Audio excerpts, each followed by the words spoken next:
Hello guys, welcome to our study points. जैसा कि आप देख रहे हैं सैम्पल क्वेश्चन पेपर।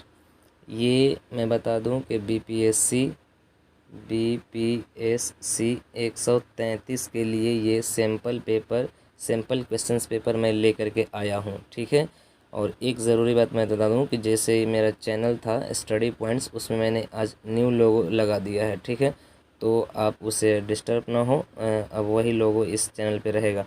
चलिए हम स्टार्ट करते हैं कि सैम्पल क्वेश्चंस पेपर में किस टाइप्स के क्वेश्चंस पूछे जाते हैं आपके एग्ज़ाम में, और कितने नंबर्स के होते हैं, कितने टाइम दिया जाता है, ये आपको मैं इस वीडियोस में बताने वाला हूं। और कौन कौन से क्वेश्चंस पूछे जाते हैं, किस टाइप्स के पूछे जाते हैं, उसी सब के बारे में आज जिक्र करूँगा। तो प्लीज़ आप इस वीडियो के लास्ट तक बने रहें, ठीक है। तो सबसे पहले बात आती है कि बीपीएससी 133 जो कि आपका कोर्स कोड है, और तुलनात्मक शासन और राजनीति ये आपका कोर्स टाइटल है। तो इसके लिए मैं बता दूं कि सबसे पहला टाइम इसके लिए 3 घंटा दिया जाता है, और ये 100 मार्क्स का होता है। यहाँ पे क्लियर हो गया। मेरे पास 5 सैम्पल पेपर है, जो कि अभी ये फर्स्ट है, मैं इसी वीडियो में मैं दिखाऊँगा। और तो चलिए हम शुरू करते हैं। सबसे पहले देखिए यहाँ पे कह रहा है कि निम्नलिखित में से किन्हीं 5 प्रश्नों के उत्तर दीजिए। सभी प्रश्नों के अंक समान है, 5 ही प्रश्न का उत्तर देना है, ठीक है। चलिए देखिए यहाँ पे क्वेश्चन नंबर फर्स्ट दिया है कि रूस, इराक तथा संयुक्त राज्य अमेरिका जैसे देशों में नागरिक सैन्य संबंधों की चर्चा कीजिए। जो कि मैं आप जो पिछले वाला जो वीडियो मैंने अपलोड किया था उसमें मैंने बताया था। और मैं इसके बाद में ये सैम्पल पेपर के बाद में एक वीडियो अपलोड करूँगा जिसमें इन सारे क्वेश्चंस के आंसर उसमें मौजूद हैं, उसको आप देखना ना भूलें, ठीक है। अभी मैं उसको भी पोस्ट करूँगा, ठीक है। तो ये सिर्फ अभी इसमें कुछ क्वेश्चंस है और कुछ का आंसर इसी में है, लेकिन कुछ जो क्वेश्चंस का आंसर इसमें नहीं है, ठीक है। सेकंड क्वेश्चन आपका पूछा गया है संशयवादी और परिवर्तनवादियों के बीच मुख्य असहमतियाँ क्या हैं, ठीक है। नेक्स्ट क्वेश्चन, तुलनात्मक राजनीति की प्रकृति, क्षेत्र और विषय क्षेत्र का विकास विभिन्न ऐतिहासिक अवधियों में बदलती हुई सामाजिक राजनीतिक चिंताओं की प्रतिक्रिया के रूप में हुआ, टिप्पणी करें, ठीक है। इस टाइप्स के क्वेश्चंस पूछे जाते हैं। नेक्स्ट मैं बताऊं 4 नंबर क्वेश्चन है कि एफपीटीपी व्यवस्था के कुछ लाभों को सूचीबद्ध करें, ठीक है। तो नेक्स्ट क्वेश्चन है कि दबाव समूह सरकार पर दबाव डालने का क्यों करते हैं, है ना। इस तरीके से क्वेश्चन नंबर 6 दिया गया, प्रयोगात्मक विधि के गुण और दोषों की विवेचना कीजिए, ठीक है। ये आपका यहाँ पे क्वेश्चन दिया है। चलिए 7 नंबर क्वेश्चन आपका दिया गया है कि राज्य और राष्ट्र के बीच अंतर का व्याख्या करें। फिर से अगला क्वेश्चन है, एकात्मक व्यवस्था क्या है, उदाहरण दीजिए। अधिनायक तंत्र की आलोचनात्मक व्याख्या कीजिए। एंड लास्ट क्वेश्चन है 10 नंबर के निम्नलिखित में से किन्हीं दो पर संक्षिप्त टिप्पणी करें। पहला क्या है, सामूहिक जिम्मेदारी। दूसरा है राजनीतिक दलों की विचारात्मक संगठनों, संघों और क्लबों से भिन्नता, ठीक है। तीसरा है नए सामाजिक आंदोलन में नया। और चौथा है न्यूनतम राज्य, ठीक है। इस तरीके से ये आपका सैम्पल पेपर 1 यहाँ पे कंप्लीट होता है। इन सब क्वेश्चंस का आंसर आपके नेक्स्ट वीडियोस में मिल जाएगा। मैं अभी उसको भी अपलोड करने वाला हूँ, या आप इसे देख भी सकते हैं अपने बुक में, ठीक है। ये बहुत इंपॉर्टेंट क्वेश्चंस हैं। ये सैम्पल पेपर 1 था, अब हम सैम्पल पेपर 2 की तरफ चलते हैं, ठीक है।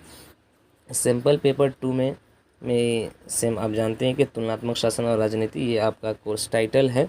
और इसमें जो क्वेश्चंस पूछे गए हैं उनके बारे में जिक्र करता हूँ। जैसे कि देखिए, एक संघीय व्यवस्था की मुख्य विशेषताएं क्या है। अगला है दबाव समूह और राजनीतिक दलों के बीच अंतर स्पष्ट करें। दबाव समूह से क्वेश्चंस पूछे जाएंगे, ठीक है। अगला क्वेश्चन है, सरकार का संसदीय स्वरूप क्या होता है और इसकी कुछ प्रमुख विशेषताओं के बारे में बताइए। अगला क्वेश्चन है कि लोकतंत्र विश्व का सर्वोत्तम शासन है, सिद्ध कीजिए, यानी कि साबित कीजिए। नेक्स्ट क्वेश्चंस आपको मैं बताऊं यहाँ पे संदर्भ देख IMF के विकासशील देशों पर ऋण संकट से राहत पाने के लिए कौन सी शर्तें लगाई, ये क्वेश्चन है आपका। अगला क्वेश्चन है, अति विकसित राज्य का क्या अर्थ है, ठीक है। कल्याणकारी राज्य शब्दों को परिभाषित कीजिए। देखिए इसका आंसर यहीं पे दे दिया गया है, ठीक है। कल्याणकारी राज्य शब्द को परिभाषित कीजिए। देख दो, कल्याणकारी राज्य जैसे कि वेलफेयर स्टेट शासन की वह संकल्पना है जिसमें राज्य नागरिकों के आर्थिक एवं सामाजिक उन्नति में महत्वपूर्ण भूमिका निभाता है। कल्याणकारी राज्य अवसर की समानता, धन संपत्ति के समान वितरण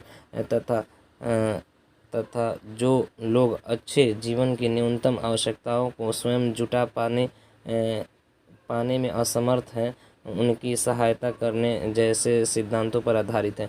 यह एक सामान्य शब्द है जिसके अंतर्गत अनेक प्रकार के आर्थिक एवं सामाजिक संगठन आ जाते हैं। कल्याणकारी राज्य सरकार का एक रूप है जिसमें राज्य समान अवसर के सिद्धांतों, धन के समान वितरण और नागरिकों के लिए सार्वजनिक जिम्मेदारी के आधार पर नागरिकों, और इसका आंसर यहाँ पे दिया गया नागरिकों की आर्थिक, यहाँ पे नागरिकों की आर्थिक और सामाजिक भलाई की रक्षा करता है और उन्हें बढ़ावा देता है। ठीक है, इस तरीके से इसका आंसर है यहाँ तक। अभी इसके आगे भी और इसका थोड़ा सा आंसर है, यहाँ तक इसका आंसर दिया गया है। ठीक है, आप इसे घबराएं नहीं, थोड़ा सा बहुत शॉर्ट है, आप इसे पढ़ सकते हैं।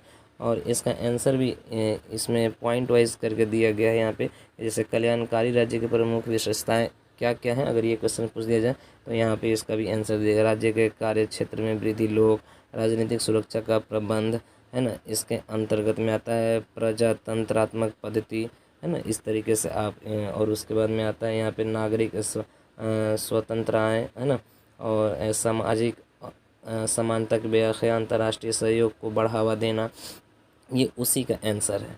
ठीक है, हम लोग देखिए यहाँ पे अभी स्क्रॉल कर रहे हैं, ये भी उसी में आंसर है, उसी का आंसर है, इसका ये उसी क्वेश्चन का आंसर दिया गया है।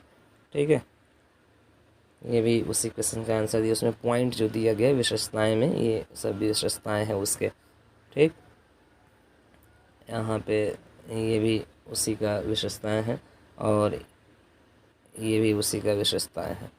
चलिए, ये सब उसी की विशेषताएं हैं, शिक्षा और स्वास्थ्य संबंधी कार्य कल्याणकारी। ठीक है, इस तरीके से आप देख सकते हैं, ये उसी की विशेषताएं में ये भी दिए, सार्वजनिक सुविधा संबंधी, समाज सुधार, इन सबको आप देख लेंगे, बहुत इम्पोर्टेंट है। ठीक है, नेक्स्ट हम लोग आगे बढ़ते हैं। अगला क्वेश्चन है कि एक प्रभुत्व दलीय व्यवस्था और एक दलीय व्यवस्था के भेद करें, है ना, जैसे कि एक प्रभुत्व दलीय और एक दलीय व्यवस्था में क्या अंतर है उसको बताएं। नेक्स्ट क्वेश्चन है नागरिक समाज की अवधारणा की व्याख्या के प्रति ग्रामशी का क्या योगदान था। अगला क्वेश्चन निम्नलिखित में से किन्हीं दो को संक्षिप्त टिप्पणी करें। क्या क्या है जी वो, तो पहला है तुलनात्मक राजनीति का सरकार में संबंध और ऐतिहासिक दृष्टिकोण, बेकार मत, सैन्य शासन की रणनीति। इन सब का क्वेश्चंस मैं अगले वीडियो में देने वाला हूं, इसलिए इन क्वेश्चन को ध्यान में रखते हुए आप इसका स्क्रीनशॉट रख लें और उस क्वेश्चन को जो मैंने वीडियो अपलोड करना है इसके बाद में, उसमें आप इसका आंसर आप ले सकते हैं। ठीक है, और आप भी थोड़ा कोशिश करके इसका आंसर आप हल कर सकते हैं इसे। चलिए, सैम्पल पेपर 2 कंप्लीट होता है। सैम्पल पेपर 3 यहाँ पे हम लोगों के सामने अभी स्क्रीन पे नज़र आ रहा है। तो यहाँ देखें क्वेश्चन पेपर 3 ये जो है, ठीक, तो इसमें पहला क्वेश्चन दिया गया है कि सैन्य शासन की उत्पत्ति, तंत्र और प्रभाव के विषय में विस्तार से वर्णन करें। दूसरा, वैश्वीकरण का लोकतांत्रिक राजनीति पर क्या प्रभाव पड़ता है। तीसरा, तुलनात्मक सरकार किस प्रकार तुलनात्मक राजनीति से भिन्न है, यानी कि अलग है। अगला क्वेश्चन है राज्य के प्रति दृष्टिकोण में ज्ञानोदय क्या परिवर्तन है। अगला, लोकतंत्र में राजनीतिक दलों की भूमिका व कार्य की विवेचना कीजिए। ये सिर्फ क्वेश्चंस है जो कि बहुत इंपॉर्टेंट है आपके एग्ज़ाम के लिए। ठीक है, इसलिए मैं इसे बता रहा हूँ, वरना मैं शेयर नहीं करता। ये आपके एग्ज़ाम के लिए इंपॉर्टेंट, और आप भी देख लें कि किस टाइप्स के क्वेश्चंस पूछे जाते हैं। ठीक है, अगला क्वेश्चन है यहाँ पे 5 नंबर, लोकतंत्र में राजनीतिक दलों की भूमिका व कार्य की विवेचना कीजिए। अगला क्वेश्चन है 6 नंबर, के निम्नलिखित शब्दों को परिभाषित करें, जैसे मतपत्र संरचना, निर्वाचन फार्मूला, जिला आकार, जो कि मैंने पिछले वीडियोस में जो मैंने 2 घंटे का वीडियो बनाया था वो मुकम्मल बुक का वीडियो था। ठीक है, और इस वीडियो में मैं सिर्फ सैम्पल पेपर लेकर के आया हूँ। ठीक है, और जो नेक्स्ट वाला जो वीडियो आएगा उसको देखना आप ना भूलें, वो उसमें क्वेश्चन और आंसर के साथ में हर एक क्वेश्चन का आंसर उसमें अवेलेबल रहेगा। ठीक है, चलिए, इसमें है अगला क्वेश्चन है कि शक्तियों के विभाजन के सिद्धांत के बारे में बताएं। और अगला है कि पारंपरिक बहुलवाद की मूल धारणा क्या है। संवाद के स्वरूप का विकास होता रहा, टिप्पणी करें। अगला, निम्नलिखित में से किन्हीं 2 पर संक्षिप्त टिप्पणी करें। और देखिए, तो इसमें से कौन कौन है जी, तो पद्धति अनुसंधान, बहुलवादी, तीसरा है लॉबिंग बहुत इंपॉर्टेंट है। अगला है राज्य के तत्व। ठीक है, इस तरीके से इस क्वेश्चन को आप देख सकते हैं। और यहाँ पे ये कंप्लीट होता है सैम्पल पेपर 3। अब बहुत तेज़ी के साथ चल रहे हैं। अब देखिए सिंपल पेपर 4, टाइम वेस्ट करने की कोई ज़रूरत नहीं है, जो ज़रूरी है वही बताया जा रहा है, ठीक है। अगला है कि यहाँ पे देखिए सिंपल पेपर 4 है ये, और इसमें कुछ क्वेश्चंस दिए गए हैं, इसको देख लें। 20वीं सदी के तुलनात्मक राजनीति के विकास की रूपरेखा का वर्णन प्रस्तुत करें, जिसमें स्पष्ट करें, ठीक है। क्या स्पष्ट करना है? तो द्वितीय विश्व युद्ध के पूर्व और उसके पश्चात की अवधि की विशेषताएं, दूसरा विकासवाद और उसकी समालोचना, तीसरा है 20वीं सदी के उत्तरार्ध की गतिविधियाँ, ठीक है। ये क्वेश्चन था। अगला क्वेश्चन है कि शक्ति के विकेंद्रीकरण और गैर केंद्रीकरण के बीच क्या अंतर थे, उसको स्पष्ट कीजिए। अगला क्वेश्चन, तुलना की विभिन्न प्रविधियाँ क्या है, तुलनात्मक राजनीति के अध्ययन में इनका सापेक्षिक महत्व क्या है। अगला क्वेश्चन है कि वे कौन से तरीके हैं जिनसे नागरिक समाज की अवधारणा को समझा जा सकता है, ठीक है। क्वेश्चन नंबर 4 कंप्लीट होता है। अब यहाँ पे देखिए क्वेश्चन नंबर 5 में क्या देगा, राष्ट्रपति प्रणाली क्या होती है, इसकी कुछ प्रमुख विशेषताओं के बारे में बताएं। और अगला क्वेश्चन, नागरिक समाज संगठन की भूमिकाओं की विवेचना कीजिए। ये सिर्फ इसमें क्वेश्चंस दिया गया है इस सिंपल पेपर में, इसका आंसर नेक्स्ट वीडियो में बता रहा हूँ मैं, नेक्स्ट वीडियो में आपको मिल जाएगा। चलिए अगला है कि लोकतंत्र के बहुलवादी सिद्धांत और सहभागिता सिद्धांत की विवेचना कीजिए। एक विकासशील राज्य के विशिष्ट लक्षण क्या है, वैश्वीकरण की ऐतिहासिक पृष्ठभूमि की विवेचना करते हुए इसकी विशेषताओं को उद्धृत कीजिए। और नेक्स्ट लास्ट क्वेश्चन है इसमें 10 नंबर के निम्नलिखित में दो के ऊपर संक्षिप्त टिप्पणी करें। पहला, सैन्य तानाशाही और सर्व सत्तावादी तानाशाही, दूसरा है गठबंधन सरकार, तीसरा है FETP और PR अवस्था के अंतर ये जो कि बहुत इम्पोर्टेंट है। अगला है पारंपरिक मार्क्सवाद और राज्य का यंत्रीय सिद्धांत, ठीक है। इस तरीके से यहाँ पे ये सिंपल पेपर 4 कंप्लीट होता है, ठीक है। अब आइए सिंपल पेपर 5 जो कि लास्ट है, ये भी देख लें। चलिए पहला क्वेश्चन है कि राज्य के संरचनात्मक मार्क्सवादी सिद्धांत का क्या अर्थ है ना। अगला क्वेश्चन कि आपके अनुसार राजनीतिक के तुलनात्मक अध्ययन की उपयोगिता क्या है। अगला क्वेश्चन है कि विभिन्न राजनीतिक दलीय व्यवस्थाओं के गुण और दोषों का आलोचनात्मक विश्लेषण कीजिए। और चौथा नंबर क्वेश्चन, तुलनात्मक अध्ययन के लिए अध्ययन का एक विशोध विधि के रूप में परीक्षण कीजिए। ये इम्पोर्टेंट है, इसका आंसर इसी में दे दिया गया है, ठीक है। इसलिए आप इसे पढ़ लेंगे इस आंसर को। कह रहे कि केस स्टडी या किसी मामले के अध्ययन में किसी एक केस या मामले का अध्ययन किया जाता है, यद्यपि यह प्रविधि तुलनात्मक नहीं होती, परंतु कुछ आंकड़े ज़रूर प्रस्तुत करती है जिससे सामान्य पर्यवेक्षण का आधार बनाया जा सकता है। इन परीक्षणों के आधार पर दूसरे मामलों से इनकी तुलना की जा सकती है और सामान्य व्याख्या प्रस्तुत की जा सकती है ना। यहाँ हम संक्षेप में एलेक्सिस डे टॉकविले के 18वीं शताब्दी के फ्रांस और 19वीं शताब्दी के संयुक्त राज्य के पारंपरिक अध्ययन में यह दिखाने का प्रयास करेंगे कि किस प्रकार किसी एक मामले को केंद्रित तुलनात्मक व्याख्या प्रस्तुत की जा सकती है, ठीक है। इस तरीके से आप इसका आंसर पढ़ सकते हैं। यहाँ फ्रांसीसी मामले जो यहाँ पे दिया गया है, इसके बाद में यहाँ पे आए इसका आंसर है, ठीक है। ये वाला यहाँ से लाइन स्टार्ट हुआ है कि यह व्याख्या करने का प्रयास किया गया उसके बाद में इस तरीके से आप नीचे स्क्रॉल कर दे रहा हूँ मैं, ताकि आप इसका आंसर पूरा देख सकें, ठीक है। यहाँ पे ये ख़त्म होता है, लेकिन आंसर इसका यहाँ पे ख़त्म, यहाँ से लेकर के यहाँ तक है इसका आंसर, राइट। 5 नंबर क्वेश्चन, जीवन स्वतंत्रता और संपत्ति के संरक्षण को प्राकृतिक अधिकारों के रूप में आप किस राजनीतिक चिंतन के साथ संबंध मानते हैं, ठीक है। अगला क्वेश्चन है कि एक संसदीय प्रणाली और राष्ट्रपति प्रणाली के मुख्य फायदे और मुख्य नुकसान बताइए। ये इंपॉर्टेंट क्वेश्चन है, इसलिए आप इसे देखना ना भूलें, ठीक है। अगला क्वेश्चन है 7 नंबर के, प्रमुख निर्वाचन प्रणालियों के गुण एवं दोषों की विवेचना कीजिए। ये भी इम्पोर्टेंट है। दबाव समूह की विशेषताओं का उल्लेख कीजिए, जो कि नेक्स्ट वीडियो में इन सब क्वेश्चंस का आंसर आपको मिल जाएगा, वो घबराने की ज़रूरत नहीं है। और उसका PDF भी अवेलेबल है, ठीक है, उसका PDF भी दे दिया जाएगा। सैनिक शासन के विभिन्न प्रकारों का संक्षेप में वर्णन कीजिए, ठीक है।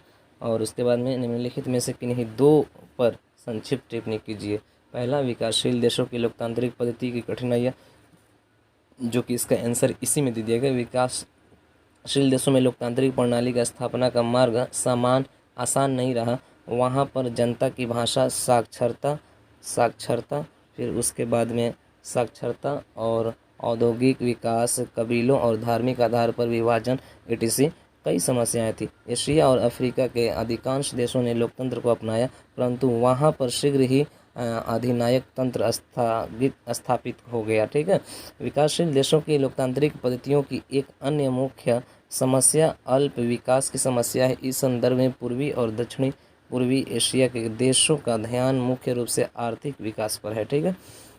इस तरीके से इसका आंसर यहाँ पे दे दिया गया है। और इसमें अगला है कि एकात्मक और संघीय प्रणाली में अंतर, दूसरा है नरम राज्य, तीसरा है अंतर्राष्ट्रीय संगठनों का राज्य की संप्रभुता पर प्रभाव। ठीक है। इस तरीके से यहाँ पे ये सैम्पल पेपर 5 कंप्लीट होता है। तो मैंने आपके सामने सैम्पल पेपर 1, 2, 3, 4, 5 आपके सामने शेयर किया। देखिए, जो ज़रूरी होता है उसी वीडियोस को मैं बनाता हूँ, वरना मैं नहीं बनाता हूँ। ठीक है। क्योंकि टाइम भी नहीं रहता है इतना वीडियोस बनाने का, मैं खुद पढ़ाता हूँ। ठीक है। तो जो इम्पोर्टेंट है बच्चों को फ़ायदे के लिए मैंने इस पर डाल देता हूँ, जो कि आपके एग्ज़ाम के लिए इम्पोर्टेंट हो। राइट।